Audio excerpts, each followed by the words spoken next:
pass it back to you to continue along.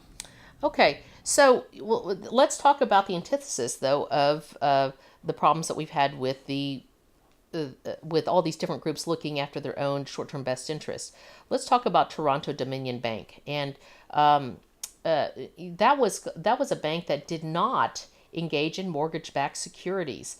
And their management instead said, "Hey, we know we can make a lot of short-term money if we engage in mortgage-backed securities, but it looks very risky, and we don't really know what's in there, and it's outside of our particular risk profile." And what was more telling, Ed Clark, who was the CEO of Toronto Dominion at the time, said, the bank has a role in society.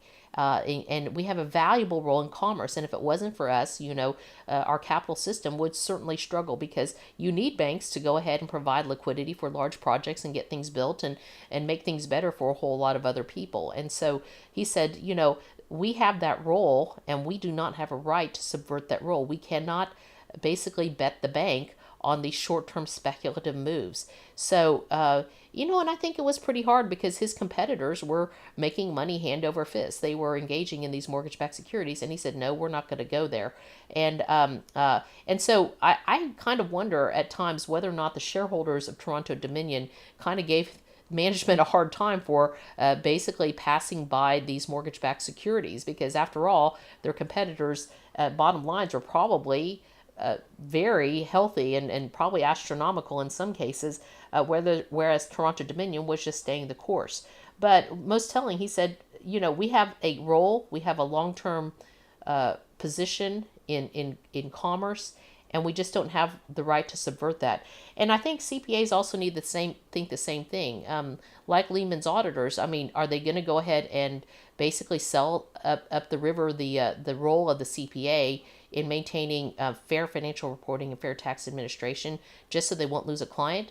Or will the CPA say, "Hey, we've got a bigger role here. The CPA's role in commerce is very important. If it wasn't for us, our capital system would start to crumble, and so we don't have the right to, sell ourselves up the river, to bet the role of the CPA by, caving to clients and trying to save our own fees and our own skins for this." So it's something for us to kind of think about.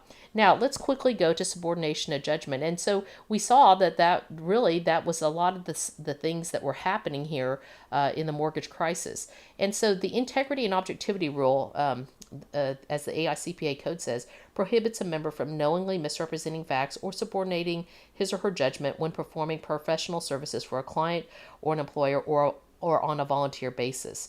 And so, obviously that is something that's key and central to the role of the CPA.